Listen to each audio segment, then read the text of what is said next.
అందరికీ అన్న తమ్ములు అక్క చెల్లెలు పెద్దలైనటువంటి వారికి అందరికీ నమస్కారము.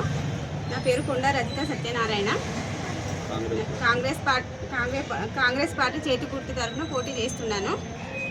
మంత్రి గారి చొరవతో మన వార్డులో ఉన్న అన్ని సమస్యలు తీర్చడానికి ప్రయత్నిస్తాను. సీసీ రోడ్లు కానీ, స్ట్రీట్ లైట్లు కానీ, మోరీల పనులు కానీ అన్నీ చేయడానికి మంత్రి గారి చొరవతో కంపల్సరీ అన్నీ చేయడానికి హామీ ఇస్తున్నాను.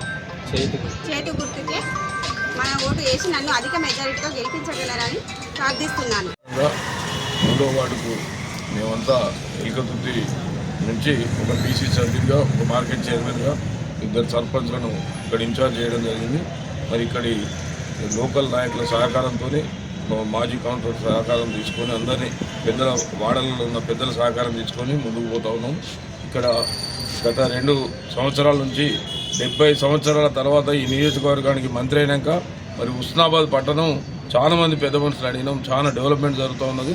పూర్తి విశ్వాసం ఉన్నది. దాదాపు 15-16 అంటే దాదాపు 20 గెలుస్తామనే ధీమా ఉన్నది. కానీ తప్పకుండా 3వ వార్డుల మంత్రి గారి సొంత కౌన్సిలర్ కాబట్టి తప్పకుండా అత్యధిక మెజార్టీ ఇస్తామని ప్రజలలో విశ్వాసం ఉన్నది. మాకు కూడా నమ్మకం ఉన్నది. ఎందుకంటే తిరుగుతూ ఉంటే తెలుస్తూ ఉన్నది. ఎందుకంటే హుస్నాబాద్ అనేది ఒక పెద్ద మనిషి అంటుండు, ఈ 2 ఏళ్లలో చెంకా ఇస్తుందని ఒక ఆయన అంటాడు, ఒక ఆయన మంచి డెవలప్మెంట్ జరుగుతుందంటారు. గుళ్ళే కానీ, బళ్ళే కానీ, కాలేజే కానీ, మెడికల్ పరంగానే కానీ అన్ని విధాల మంత్రి గారి సహకారంతో ఈ నియోజకవర్గంలో హుస్నాబాద్ అనేది ఒక గుండెకాయ లాంటిది. ఈ పట్టణాన్ని మున్సిపాలిటీగా తీర్చిదిద్ది గెలిపించుకోవడానికి 6 నిమిషాలు మంత్రి గారు సహకారం తీసుకొని మరి ఒక అభివృద్ధి పదంలో ముందుకు పోతామని చెప్పి ఈ సందర్భంగా తెలియజేస్తూ, మరి హుస్నాబాద్ డెవలప్ కావాలంటే తప్పకుండా మున్సిపాలిటీలో కాంగ్రెస్ జెండా ఎగరవేస్తుంది. 15 నుంచి 16 సీట్లు గెలిచి చైర్మన్, వైస్ చైర్మన్ కైవసం చేసుకొని మంత్రి గారు ఇక్కడ మహబూబాబాదు పార్లమెంటు పరిధిలో ఏడీటికి తిరుగుకుంటూ ఉంటూ కూడా ఇక్కడ మమ్మల్ని కోఆర్డినేషన్ చేస్తూ మీరందరూ నేను లేకుండా గెలిపానని మాకు ఆదేశాలు ఇచ్చినందుకు తూచా తప్పకుండా పొద్దున్న నుంచి ఈ 6 రోజులు ఇక్కడనే ఉండి ప్రతి అభ్యర్థిని గెలుపు కోసం కృషి చేస్తామని చెప్పి సందర్భంగా తెలియజేస్తూ, అభ్యర్థిగా కొండ రజిత సత్యనారాయణ గారిని మన మంత్రి గారు నిర్ణయించడం జరిగింది. గత 60-70 సంవత్సరాల నుంచి లేనటువంటి పరిస్థితుల అభివృద్ధి ఈ 2 సంవత్సరాలనే మనకు కళ్ళ ముందు కనబడతా ఉన్నది. ఇంకా కూడా అభివృద్ధి చేయాల్సినటువంటి అవకాశాలు ఎన్నో ఉన్నాయి.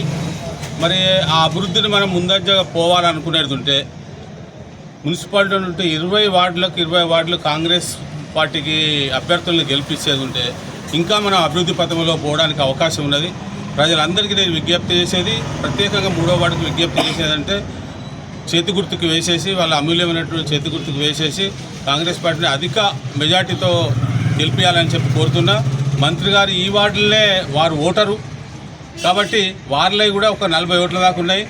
మరి వారికి ఇంకా మనం కృతజ్ఞత తెలపాలనుకునేది ఉంటే దాదాపుగా ఏదో 5-10 ఓట్లు తప్ప మొత్తం ఓట్లు మన కాంగ్రెస్ పార్టీకి వేయాలని చెప్పి 3వ వార్డు ప్రజలను నేను ప్రత్యేకంగా వాళ్ళకి నమస్కారం చేస్తున్నాను. కాబట్టి తప్పకుండా పద్మశాలి ప్రతి ఒక్క 3వ వార్డులో ఉన్న పద్మశాలి బిడ్డ అందరూ మన కొండ రజిత సత్యనారాయణ గారికి అమూల్యమైన ఓటు వేసి గెలిపించాలని చెప్పి పద్మశాలి సంఘం తరఫున కోరుతున్నాను. అలాగే 3వ వార్డులో ఉన్న ప్రతి ఒక్కరు కూడా తప్పకుండా మన కాంగ్రెస్ పార్టీ అభివృద్ధిని చూసి మీరు తప్పకుండా మన 3వ వార్డులో ఉన్నటువంటి అభ్యర్థి కొండ రజిత సత్యనారాయణ గారికి అమూల్యమైన ఓటు వేసి గెలిపించాలని కోరుతూ అవకాశం చూపించాలని